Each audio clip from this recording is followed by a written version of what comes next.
Hello, and welcome to today's webinar on Geopolitics and Cybersecurity.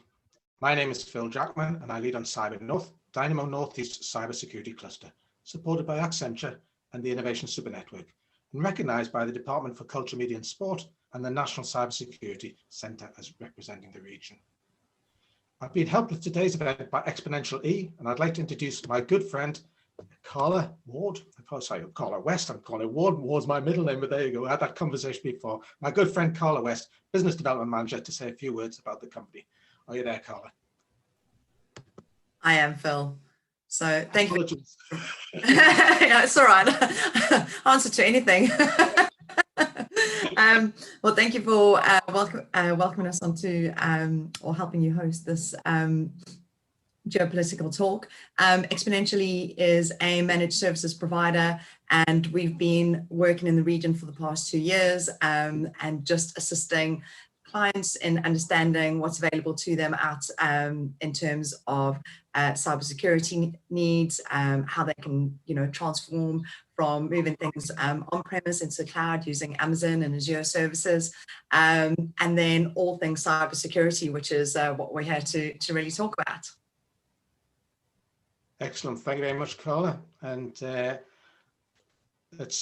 first speaker that we have then is Dr. Curly. Sorry, can't get my names out today. So Dr. Carly Belmont, and she's Assistant Professor in the International Relations of the Middle East in School of Government and International Affairs at Durham University. Her research is situated between the fields of foreign policy analysis, FPA, and conflict resolution, with a particular focus on the Israel-Palestinian conflict. So not much to talk about then, Carly. Over to you. Thank you very much, and I answered anything as well, so that's all fine. All right, I've only been given 20 minutes, which is difficult for an academic because we just keep going until sort of yanked off the stage. So I'll do my best. But good afternoon, everyone. I'm very happy to be talking to you about some work that I'm doing on the nature of cyber warfare and why it's not keeping me awake at night worrying that we're all going to die. Hopefully this should be reassuring. And I wanted to talk about this new sense of calm because I specialize in political decision-making, particularly during crises. And I've traditionally studied British and American policymaking towards the Middle East, particularly Israel, as Phil noted. And that, as I'm sure you can imagine, has involved a certain amount of studying irregular warfare. And so as part of counterinsurgency in the 1930s, for example, British troops used to waterboard Palestinians. Like that's an old tactic. They just did it stylishly with the use of a silver coffee pot. So in my research experience, often new outrages, new ways of thinking about war and threat and how to counter perceived threats aren't new at all. And because of that, I'm really interested in how policymakers interpret and wield non-battlefield weapons and techniques, what they do in the shadows, if you will. In this case, in cyberspace. And I was starting to read about cyber attacks a while ago now, when Stuxnet became a thing, after 2010, and imagining, as many observers have, that this new form of warfare was going to make the world a more dangerous place. My own research straddles a few disciplines, but I've taught a lot of Cold War politics and Middle East politics in particular. And so my concerns are really rooted in the knowledge of how mounting tensions can spark or worsen wars. So that was my context for looking at Stuxnet. This incredibly sophisticated American-Israeli worm that jumped an air gap to infiltrate the Iranian nuclear facility at Natanz and sabotage the centrifuges so that Iranian scientists couldn't understand the source of the problem, putting Iran's nuclear development program back a couple of years, just as Iranian scientists were also being assassinated, to make doubly sure. And the leaks that confirmed the perpetrators seemed like a very public justification for a new form of covert warfare with tons of unknown unknowns and in an already volatile region where all of the great powers have interests and have fought on and off for a couple of centuries. And I was like, clearly we're all going to die. And I wasn't the only one. What academics and commentators and documentary filmmakers have been worried about is what in international relations we refer to as the security dilemma. This is when states compete, and in an attempt to enhance your own state security, you look threatening to others who likewise have to, build up their own militaries in response, and everyone looks aggressive even though they just want security. And in this atmosphere of an arms race, there is heightened tension, and it's easier for misperception and miscalculation to spark war.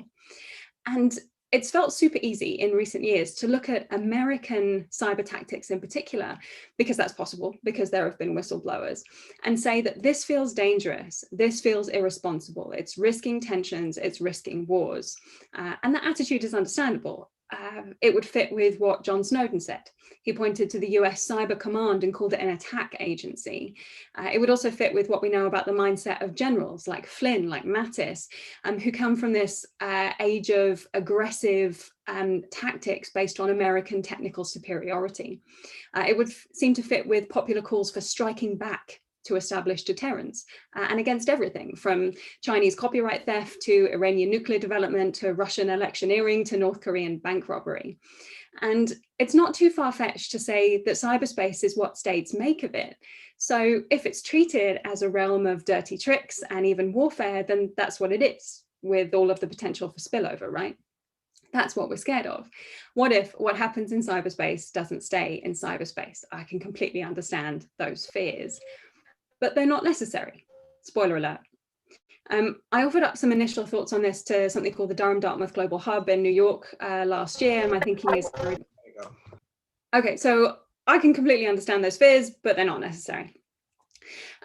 So today I want to go over how escalation is theorized in the conventional sense and how cyber attacks fit into that basic model. And what this reveals is that there are really automatic safeguards and off-ramps already in place that prevent spirals of escalation and that work for cyber attacks as well. And I also want to stress the human element as well, because it causes some problems and lessens other problems in international relations. But why shouldn't we worry? Well, there are a few reasons why the cycle, the security dilemma, doesn't really apply to state or even hybrid state, non-state activities in cyberspace. A few of these are well known, and I want to add a couple of my own. And then I'll finish off by saying that while there's no dilemma, no cycle to worry about here, there are a few sorts of dangerous activities to avoid. So why is there no dilemma? Well, for starters, this thinking comes from the Cold War, and it's most associated with Stephen Walt and defensive realism. And it comes from the need to understand your own state's level of military and economic power in comparison to others, particularly adversaries. So everyone's heard about the term balance of power, right? Like we're familiar with that term.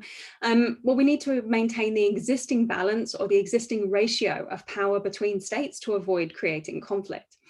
And for starters, cyber capabilities do not escalate tensions between states because they do not alter the existing balance of power. And why is that? Because you can't count them. You can count numbers of fighter jets and tanks, and you can gather intel on numbers of intercontinental ballistic missiles and nuclear stockpiles, and you can know roughly how much you have versus how much everyone else has, but you can't count cyber capabilities. You might be able to tell how much government spending is directed towards something like offensive operations in the US budget, but there's no way of knowing what types of operations will be conducted or for what purpose. So you know that a surface-to-air missile has one reason to exist, but code could be used for anything. So what about tit-for-tat cyber attacks, I hear you think? Can't that phenomenon escalate? You know, one does something, the other one dumps something. Well, it can't escalate by itself, no. Even when malicious state activities in cyberspace are exposed, there's little indication about the type or timing of future infiltrations. Discovering one doesn't really tell you what could be coming next, at least not the full range of possibilities. So something like a 0 day is only going to be used once. And for example, if even if an adversary was able to know everything about like the Stuxnet code, that knowledge would give no full information about what else its creators are capable of. And it's concern about what happens next that triggers escalation. So we, geopolitics people, intelligence agencies, whatever, we used to figure this out by photographing missile silos and testing facilities and observing military maneuvers, but counting the number of computers and reverse engineering code tells us nothing about a state's possible intentions next time. If you can't count or measure or gauge future intentions in terms of tangible military buildup, then you can't really have that dreaded cycle of automatic unthinking escalation, because what baseline would any state be adding to? You can't keep up with the Joneses if you don't know what the Joneses have. So instead of an arms race, maybe we're getting a contest between state bureaucracies over who can channel the most expertise and resources and public and private sector cooperation into things like patching networks and removing legacy systems and building better attribution mechanisms, which is all very non-sexy, like non-scary. It's not the same level of drama as the Cuban Missile Crisis. It's not a who blinks first issue between international statesmen. It's not something they're going to make movies about. And anyway, as the public and private sectors develop greater network resilience, levels of expenditure needed to increase the cyber kill chain are going up. So that creates a kind of spending bottleneck. That means only the great powers and the odd financially responsible dictatorship will be able to continuously channel the kind of funding into cyber capabilities that would create things to make national security advisors actually nervous instead of just annoyed. And that means that realistically, a state that wanted to suddenly attack, say, the US or the UK, has cheaper and far more reliable options. It doesn't need cyber anything. Even a terrorist organization that wants to attack anywhere has far cheaper and more terrifyingly reliable options. They don't need cyber. They just need box cutters, which were used in the 9/11 hijacks, or a mentally ill man handling a knife, which was used to murder Lee Rigby. These aren't secretive or sophisticated tactics, which brings me on to attribution in general. Because with cyber stuff, there's always the question of like, who done it? And the inability to trace the origin of a network intrusion has been raised frequently as a barrier to escalation. Like, this is what saves us. Like, if you don't know who's attacking you, then you can't escalate. But that's not exactly a convincing argument. One, attribution is much more possible than it used to be through advances made in hackback activities like CrowdStrike. But two, attribution kind of doesn't figure into the cycle of escalation anyway. We don't need to worry about it, but for a different reason. Basically, we can relax because the states particularly affected by cyber attacks are already engaged in other forms of security competition. It's not difficult to figure out the likely suspects. So, for example, let's say Ukraine next week suffers a prolonged blackout as a result of a network intrusion on its critical national infrastructure. Ukraine goes dark. Oh, I wonder who could have done it. Oh, it would be so hard to figure out. Like, it's obvious, right? Because these things don't happen in a vacuum. And it's precisely because these things don't happen in a vacuum that I'm not worried about like a cyber Pearl Harbor, not in isolation anyway. Now, this kind of intuitive leaping to establish attribution probably isn't strong enough to go to war over, but it might warrant some kind of a response. And if that response is also in cyberspace, then that's actually not terrible. Tit-for-tat cyber operations are less painful physically and less politically influential than conventional forms of warfare. And since political decision makers are generally risk averse unless they're already losing, cyber operations present an attractively low risk option. So responses needn't be immediate if they're responding to events in cyberspace. For example, the Obama administration's reaction to North Korean infiltration of Sony was long and broad, involving long-term economic sanctions. So what I'm saying is that even successful attribution does not in itself trigger escalation towards conventional war. And on top of that, cyber operations might actually be more helpful as a tool of politics than the kinetic blowing stuff up options ever were. Unlike with, say, a surgical missile strike or a drone attack, the target might not even know that an attack took place for ages. And because there's no obvious incoming projectile and no pictures of like dead children to be in the media, the target state doesn't ever have to admit that an attack took place, even after it's discovered. And this provides domestic political cover for any concessions. Cyber attacks actually give a way for an adversary to cooperate, to surrender, to comply without looking weak to their base. So you can avoid what we call the rally around the flag effect. So bombing the Natanz facility in Iran, for example, would have completely precluded Iranian participation in negotiations, but the use of malicious code did not. And cyber capabilities can't even be too terrifying between two technically advanced states who are already engaged in a shooting war. If, say, an adversary like Iran possesses a fraction of the American military might, then that's what's going to win out in any kinetic conflict. their standalone cyber capabilities become far less relevant once the bombing starts. And so it's not in their interest to provoke a shooting war. If the potential adversary is one with a much closer approximation of US military might, like Russia or China, then there's still the nuclear deterrent in place to stop everyone from going off the deep end. The cyber route to war, or the cyber route to worse war, always gets interrupted. And on top of that, accidental escalation has become less and less likely, specifically because of American measures. I know, right? I'm surprised too. I teach Cold War and 9/11 era Middle East politics. So basically, I make a living throwing shade at American foreign policy. And so what I'm going to say is a real change of pace for me, because the dual needs of deterrence and legality in cyber war have apparently been taken seriously by the world's foremost cyber power.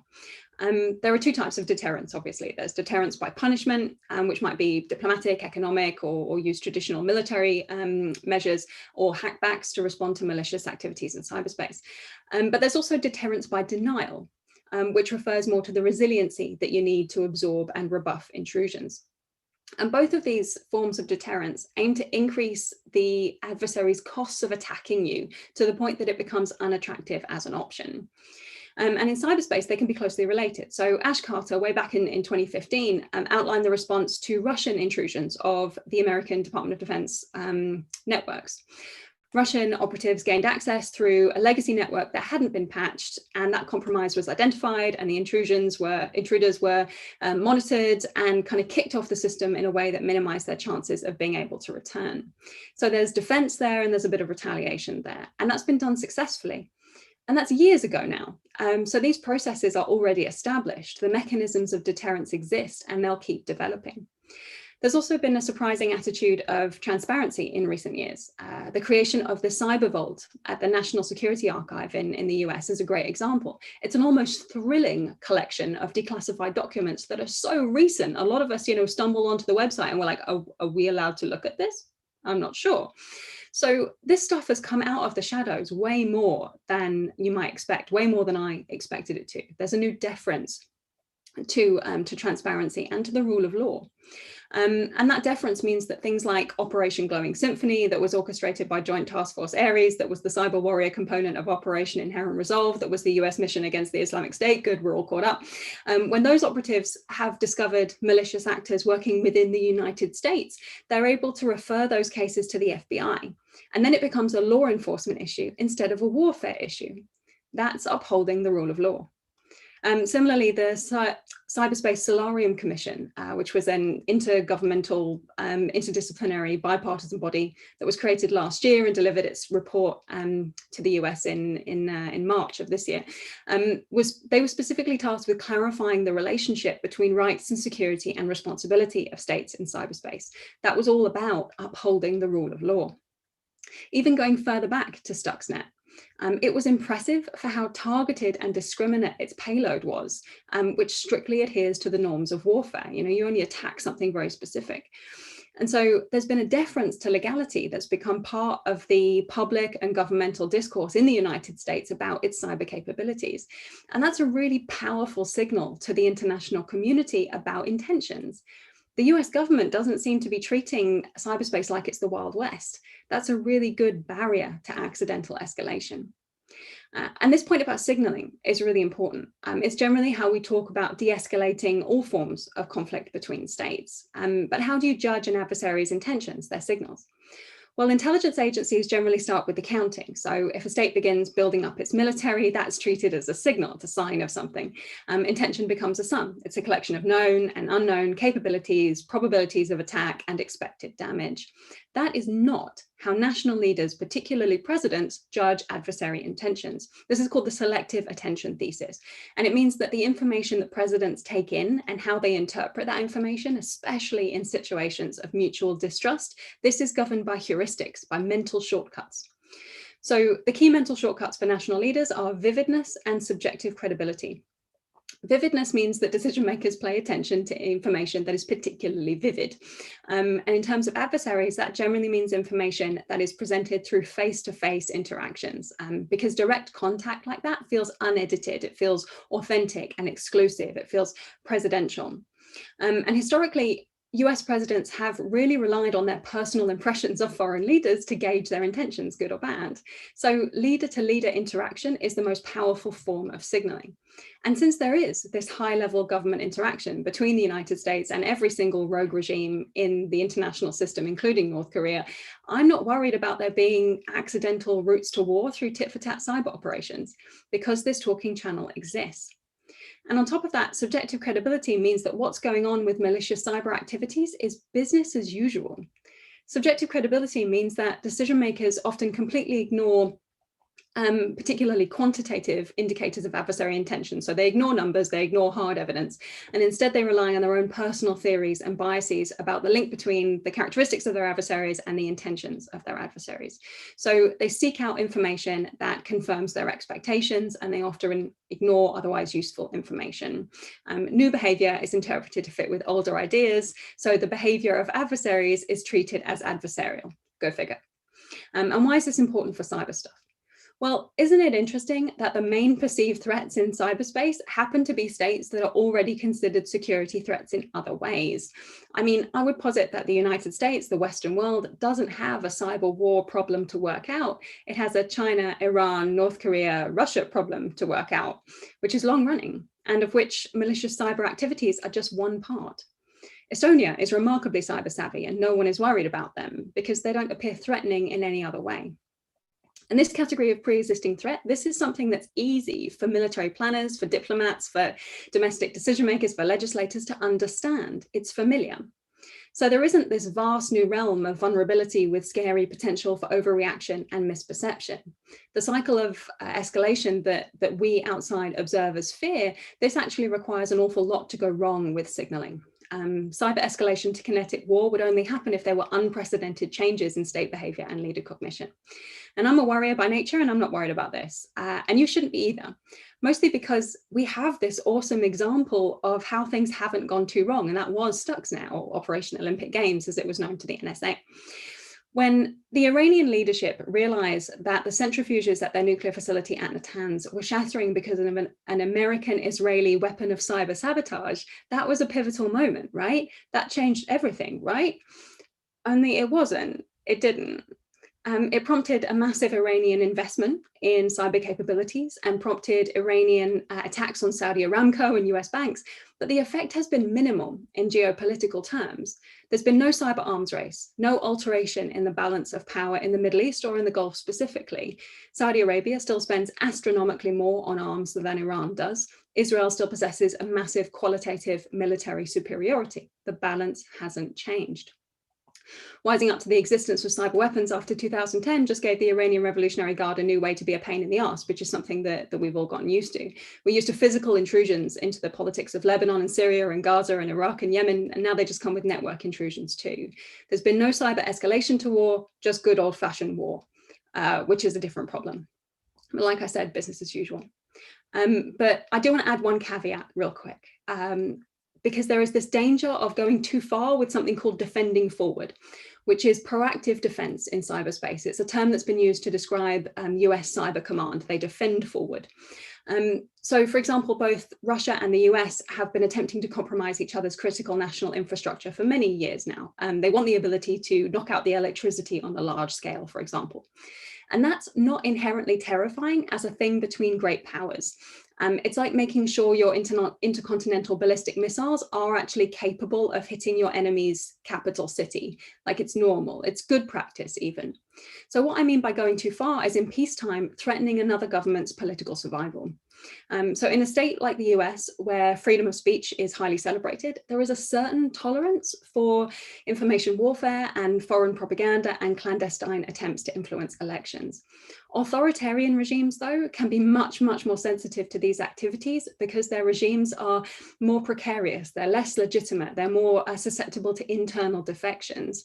So they might be more likely to react disproportionately to attacks on their political power, on their longevity, and they take greater risks. So if US Cybercom defends forward by utilizing cyberspace to maintain American strike back capabilities in the event of war, that's perfectly fine. Even if the hypothetical result would be many casualties and a huge amount of property damage, that's fine. But if US Cybercom defends forward by orchestrating information-focused warfare designed to topple a rogue regime, even though that's objectively far less damaging, that might be a recipe for accidental escalation. So the notion of attack is relative. That means, weirdly, that American-led practices of cyber warfare are probably safest for the world at large when they're designed to hurt property and even hurt people rather than change their minds.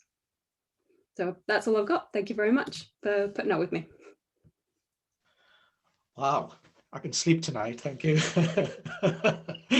That was great, Carly. Thank you very much. We'll come back to you once I've introduced Mark, if that's okay.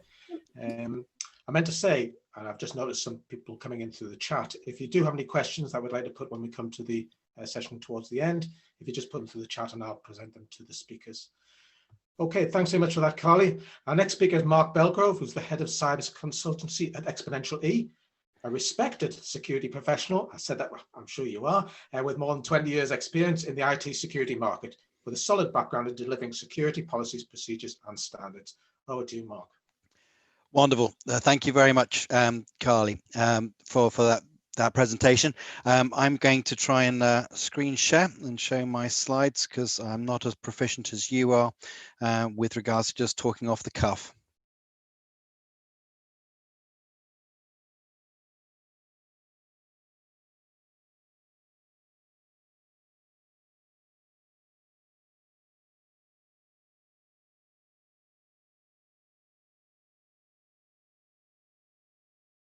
So hopefully that's showing my slide. Is that right? Yes. And it's not showing my notes. It's showing your notes as well, but don't worry. Okay.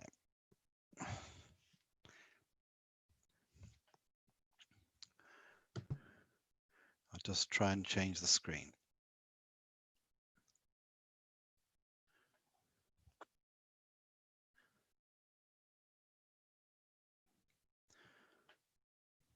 Is that better? That's perfect. Thank you. Okay, lovely. Okay, so let's start with myself. So I'm Mark Belgrove. Hello, everybody. Not very technical, as you've just been seen. I've been a CISO and involved in cybersecurity for over 25 years. Started at Yellow Pages, have moved into many other industries in the finance sector, different verticals as well, and helped build out cybersecurity practices for the NCC Group, Trustwave, SRM, and now I'm working at Exponentially, building out their cybersecurity practice. On my hobby and my sideline is my charity called the Cyber Helpline, which is an organization set up to help anybody in the UK that has got a cyber situation. So whether it be cyber stalking, cyber bullying, you name it, the Cyber Helpline is there to help support you. And we only do individuals, we don't do organizations, but that's what we're there for. So if you've got any family members that have got a cyber problem, please let them know the Cyber Helpline is there to help support them.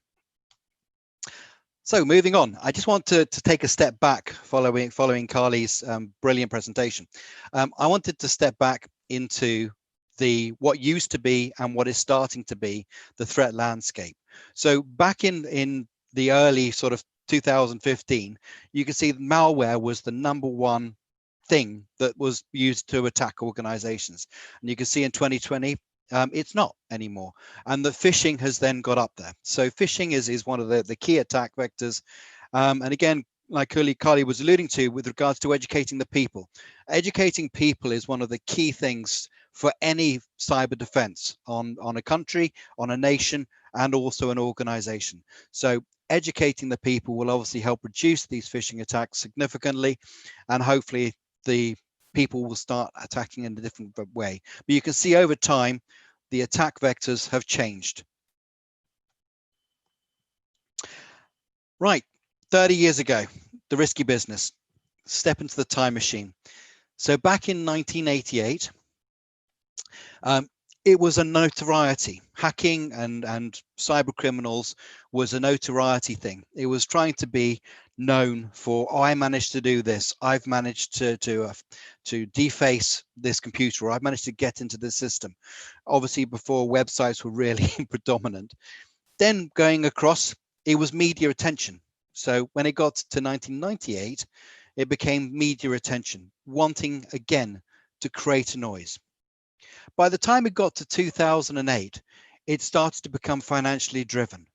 Cyber criminals and organizations started to realize there could be money in the attacks, whether it be through getting intellectual property or hurting another organization. When it gets to 2018, that's when it starts to become compliance driven. There's a lot of compliance risk. There's a lot of risk mentioned within organizations, and the cyber community has started to understand a risk-based approach around devices. In 2020, we have the Internet of Things. So obviously everything is connected to everything this day and age, whether it be to exploit information or whether it be to cause harm and damage. This particular example here is obviously one of these fridges that you can order your food on through the fridge. So if you were a cyber criminal, you could get into that, you could start ordering more contents for their fridge, or alternatively, a lot of these devices mean that you can get onto the network and then start discovering the data that is traversing that network. With the dispersed workforce all over the place, it's becoming more and more aware that people are starting to read that data, understand that data. If I'm working from home and I don't have the appropriate security in place, potentially the data that I'm using and the systems that I'm using could be disclosed. Obviously, currently, you'll see there's the election campaign going on. In America, there's an election campaign going on.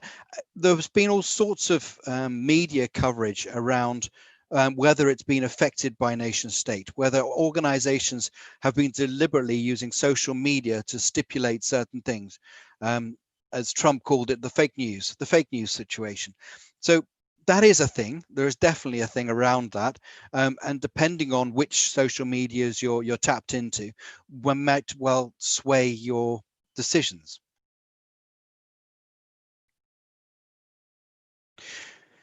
I found it very interesting that as most people, they're not actually calling out cybercrime.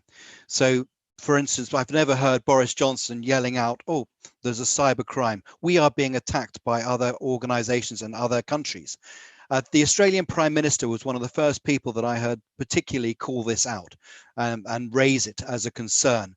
He wouldn't say which country, but it was pretty obvious which countries are. Like Carly's already explained, certain countries will be trying to attack certain countries. It's one of those things. But I think it's very important from my perspective is to understand that every country has this capability. So the Argentinian teams of cybercrime and also cyber prevention, the nation state capabilities there are very, very good. There's no doubt in my mind. I've had involvement with a few of them, and it's been very interesting from my perspective to understand that all countries in the world potentially have this capability.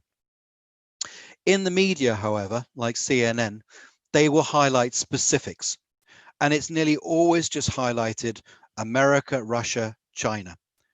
I think following Carly's description as well, the Middle East also has this capability, and some of the Middle East organizations will leverage them when required and asked, called upon to do so.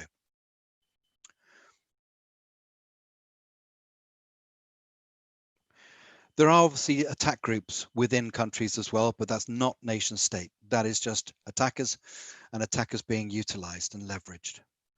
I wanted to just go through to highlight some of the call outs that I've seen in media and in news groups.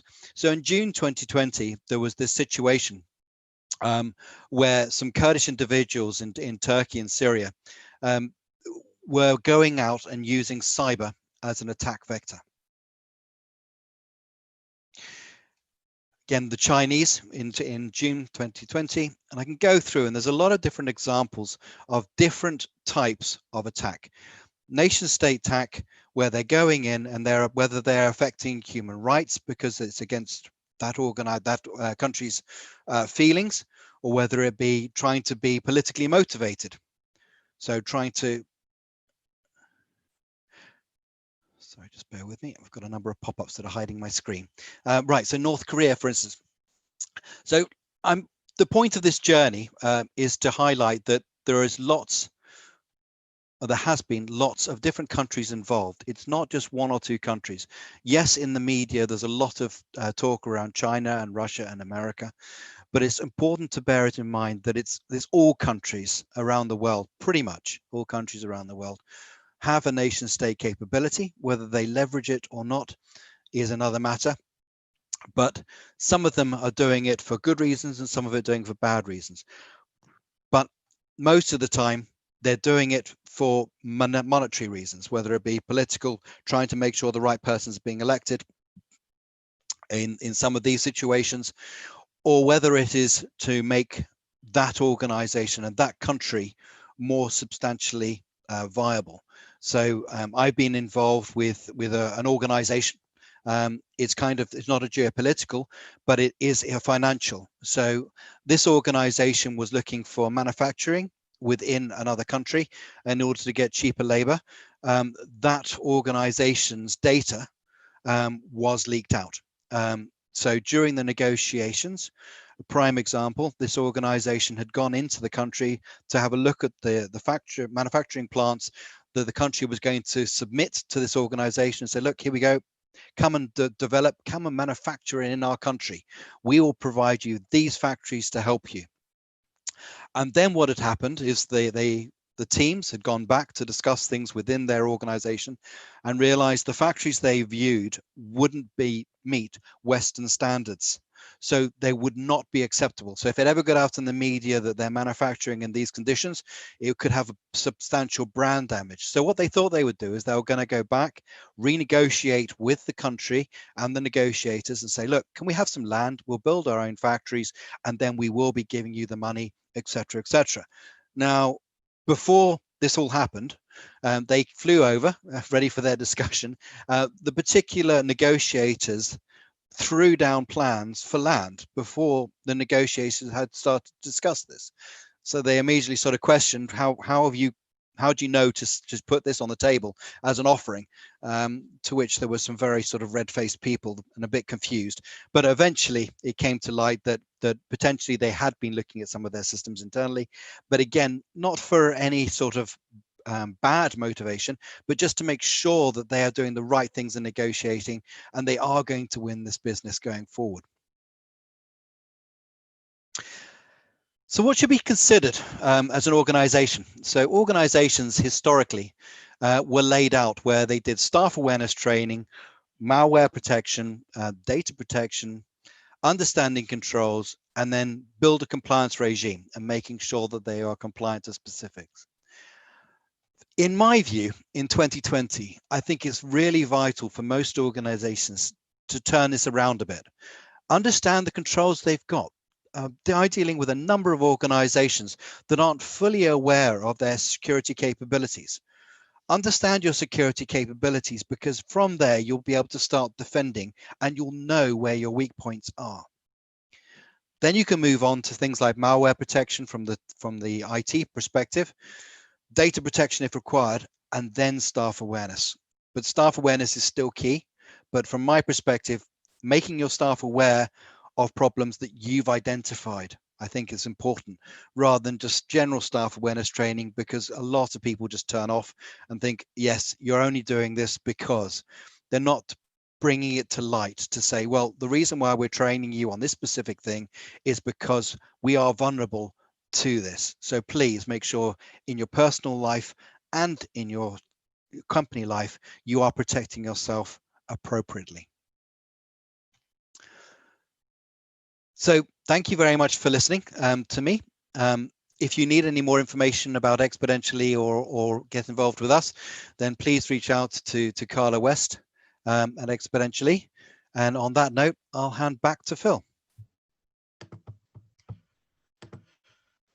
Thank you very much, Mark. And I have reclaimed the host, so I think that's it. So Carly and Mark, if you could put your cameras on, please, and then we'll go into the chat session, if that's okay. Good.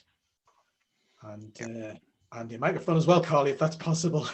Because my first question is for you. And first of all, thank you very much, Mark. That was a fantastic presentation. And I really enjoyed it. Just ran together so superbly. Carly, we We use the language of war, though, when we're talking about cybersecurity. We're talking about it as an arms race. We're talking about capturing the flag, all that kind of thing. Is that the wrong kind of language to be using, do you think? That's a good question, actually. Is war the wrong the wrong word? Probably yes. Because it inspires images of a type of conflict that is unlikely to occur as a result of cyber activities. Large-scale, proper wars in the future will almost certainly involve cyber components of some kind. They're being integrated into conventional militaries kind of seamlessly now. But really what we seem to be dealing with, and something that Mark demonstrated as well, is competition. If we're thinking about states in cyberspace, it's competition, which means a kind of constant, unrelenting disruption, mutually assured disruption, rather than destruction. I think that's possibly a more useful way to think about it. Because I was going to use the phrase, should we use mutually assured destruction, which is the old MAD expression, but you don't think we've got to that point. No.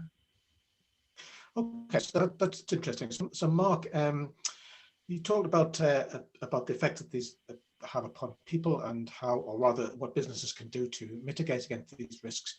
How do you think nation state cybersecurity actually affects people on a day-to-day basis? Well, it's affecting it. It's trying to manipulate, I think, is the politest way of putting a lot of it. Again, like we've alluded to, it's very hard to track it down and say this is definitely, this country is doing this. But there is definitely some manipulation going on, and I think that's what's happening on a day-to-day basis. It's slight covert manipulation rather than full-on attack. We have situations, again, whether there be nation states or not, unproven, denial of service. Denial of services has started to become a thing again in 2020. It was pretty much off the radar, but now an organization in a country, and again, there's no saying who it is or what it is, but they are taking out universities. So they're doing denial of services on colleges and universities. That is affecting their education within that country. Now, again, why would anyone want to affect the education barometer within a country? It's obviously a long-term thing. You suddenly take out 2 years worth of academia within a country. I can't see a financial gain. And historically, I've always looked at financial gain whenever there's been an attack vector. Denial of service on education doesn't seem to ring the financial bell. So I'm still trying to rack my head around that one. Can I add something to that? Yeah, please do. I'm really glad that you brought up attacks on universities. I know that a few years ago there was some Iranian attacks identified on the British Academy, and having sort of dealt with an Iranian perception of threat for a long time, it's really interesting how the idea that British institutions are threatening to Iran's longevity, even things like the BBC and British academia are viewed as threatening. So the attacks are kind of like probing to find out if they can be taken down if we prove to be a threat. So the internal perception of what is a cost and what is a potential benefit from these attacks can be very different from place to place. So I'm just wondering though that when we think about nation states and the threat that we think about some sort of Star Wars, some sort of huge activity going on above our heads. But could it be that actually what they're doing is supporting much lower level attack vectors and tolerating lone wolves within their mix to create that impression? What do you think, Mark?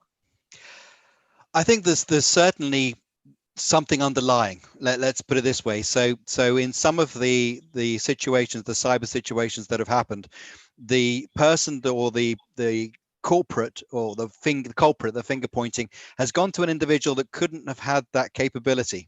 So in there, somebody has been helping somebody, no matter how you look at it, and that I think has happened quite regularly, in my view, when we start tracking down situations that have happened. Try again, you like Carly was alluding to, saying it's that country, it's very hard. To say it's that individual, that's very hard as well. Cyber criminals can be anywhere in the world, and they can spoof themselves to be in another location, and trying to track these people down is very hard, but to pinpoint them as well can be even harder. So I think this brings on to another point, though, a very good point, in terms of we think about adversaries as somebody over there. We're the good guys, they're the bad guys, and the adversaries are somewhere else. Cyber surely gives you the opportunity for the adversaries to be inside your own organization, a much more, a much greater spy sort of element than before. What do you think of that, Mark? Yeah, yeah, and I think the key for everyone is data. So data is the new money, right? So whether it be intellectual property, everything is now data. So in the old days, blueprints for things weren't ever stored in IT. So you'd have to break into a building to be able to get that blueprint. Now those blueprints are in a data, in a computer. So if you're wanting to infiltrate and understand, whether it be an organization, whether it be buildings or infrastructure, you can do it all online now. Back gone are the days where they used to do the dumpster diving and running through bins to find information. You go online, you break into a computer system, then you've got your hands on that data, and you don't need to be James Bond with a gun anymore. You can be the nerd behind the computer, tapping away, not having to have an Aston Martin. It's probably a lot cheaper for organizations. Give them an Apple computer. Jobs are good, right? Yeah, I was going to stick with my Chromebook there. Really, this is our time, but there you go. Okay, back to you, Carl. And there's surely some duplicity here, isn't there? That we think of there's us good guys here in the West being attacked by the bad guys in the Far East and the Middle East. But is this just duplicity? Aren't we all at it? Yes.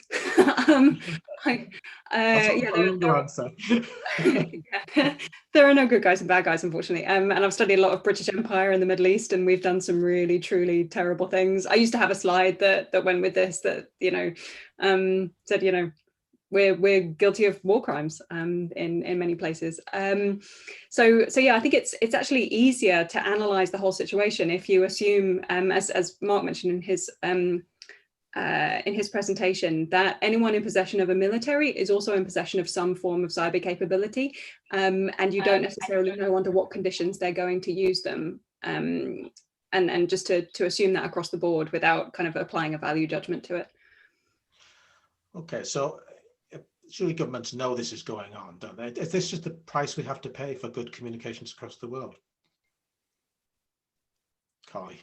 Okay. I mean, I think that people like Mark are making it better by working with governments and working with the public to educate on ways that we can protect ourselves better. Because one of the key problems is hygiene, like cyber hygiene. The human brain is notoriously bad at understanding risk and predicting risk and thinking about how our actions make us vulnerable. Like, we're very, very bad at that. If you think you're good at it, you're wrong. Like all social psychology, all experiments show we're terrible at it. And so things like when your organization tells you to change a password, even if you work for a national defense organization, lots of people don't bother, or updating, or just fulfilling updates, or not clicking on links from emails.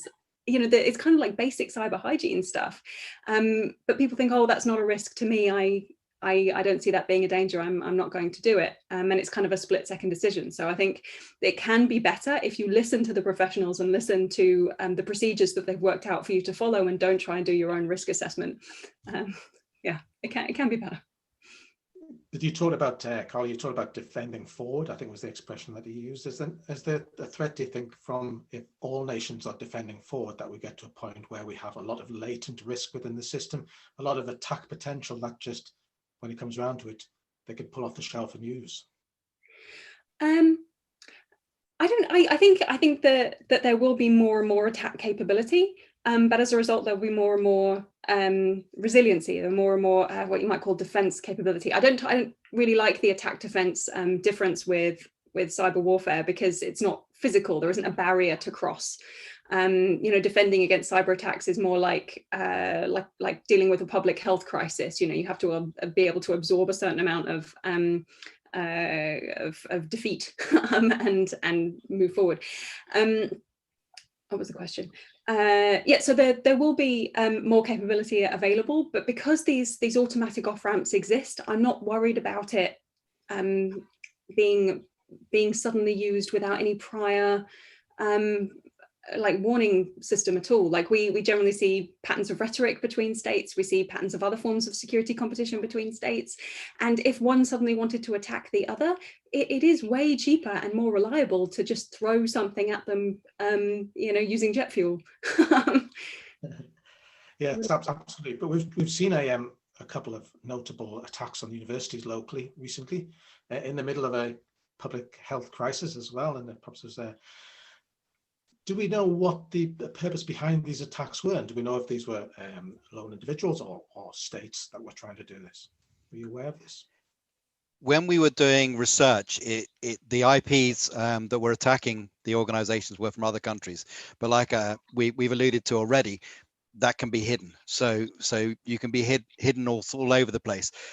These particular attacks that I've been involved with on education establishments when I was doing my research, they were two of the situations were Middle East IP addresses.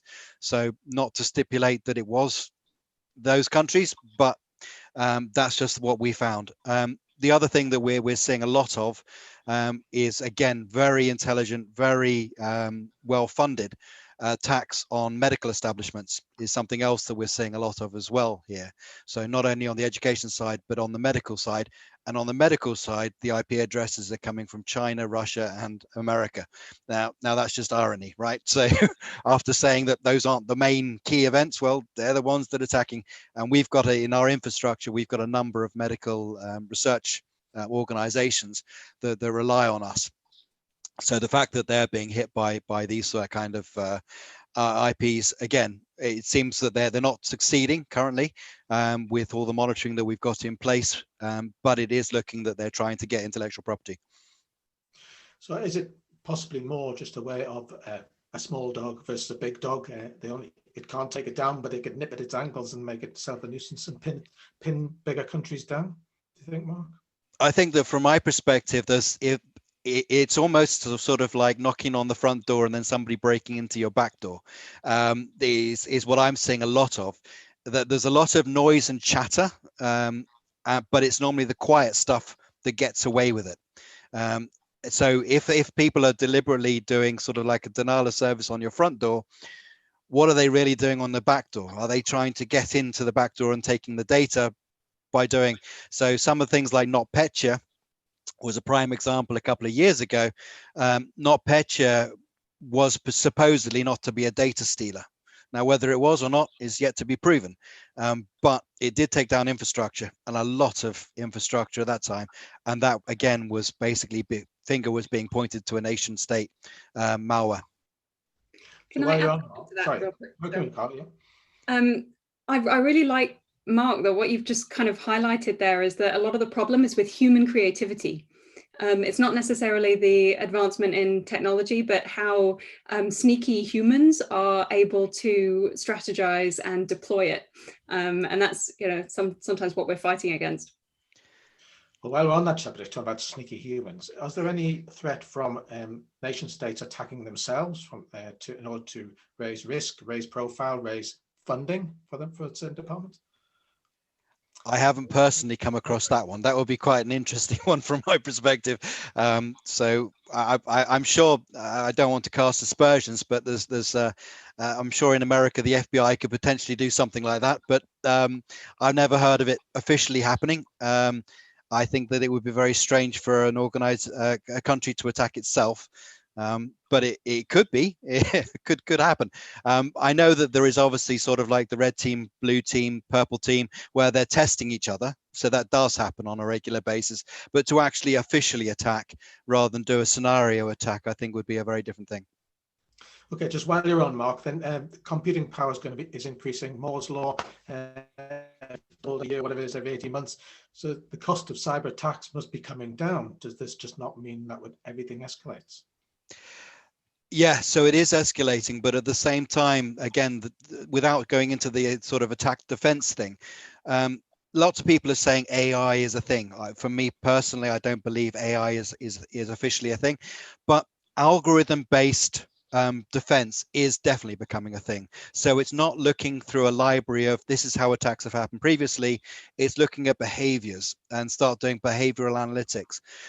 That's what is basically going to help defend us going forward. So going forward, having a computer that's intelligent enough to know I should only be doing this. When I start doing that, please shut myself off, isolate me, and don't let me talk to another one because I could hurt them. When it gets to that sort of level, that's not artificial intelligence. That is again an algorithm, but that's how we are going to be able to protect ourselves going forward. And next generation anti-malware solutions are doing exactly that. Okay, back to you, Carly. I think we're nearly running out of time, but so is it better for nation states to attack people or really to manipulate people's impressions? So you talked about what leaders had impressions of other leaders. Can we use technology to alter those impressions that people have?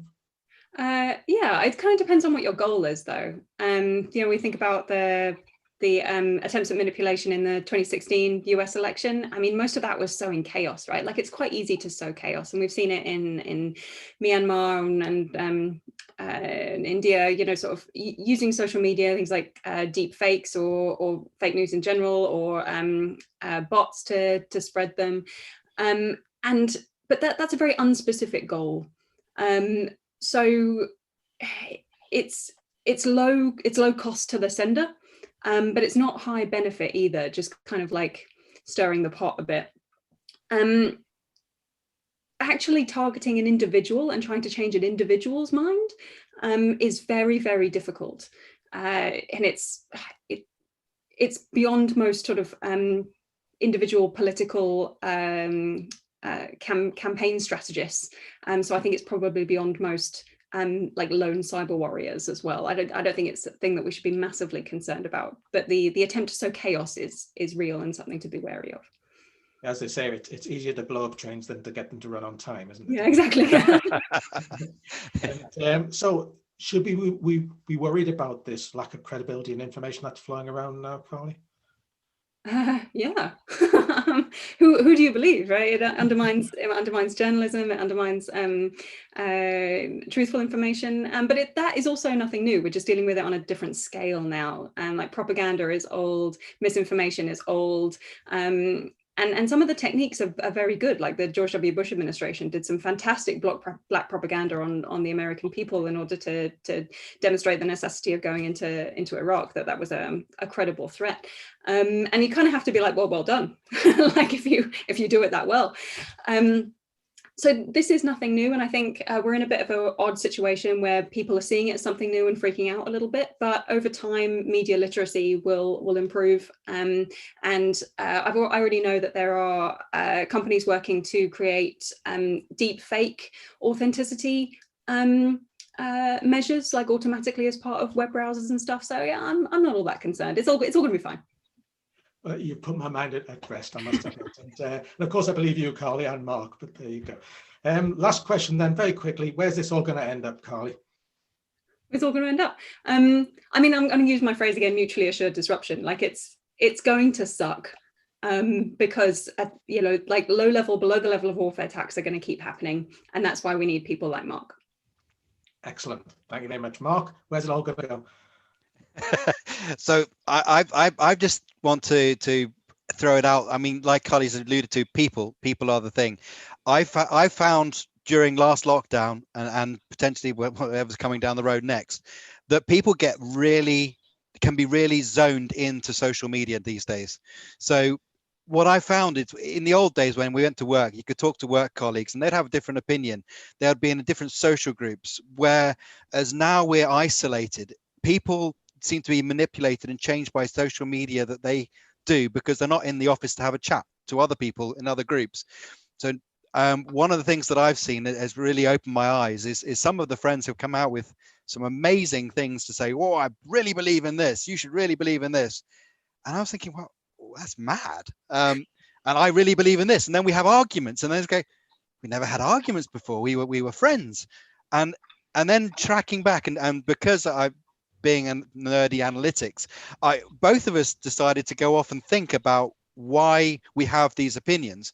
And it all traced back to the social media groups that we're associated with, that started to feed us different views. And because we hadn't had that interaction with other elements, we had just stayed within our social media group, and we didn't go to work and speak to somebody else in a very different environment. We grew that opinion. So I think going forward, everyone needs to be aware of that, and make sure you cast your net wide with your friend group. I like that. That's an evolved adaptation. That is an inbuilt frailty to, being human. Yeah, I like that. Well done. I'm absolutely knocking on the head there because it's 2 o'clock now. So look, thanks very much to Exponentially, to Carla West, Carly Beckerman, Mark Belgrove, fantastic speeches and talks. Thank you very much. And look out for our next series. See you again. Cheers.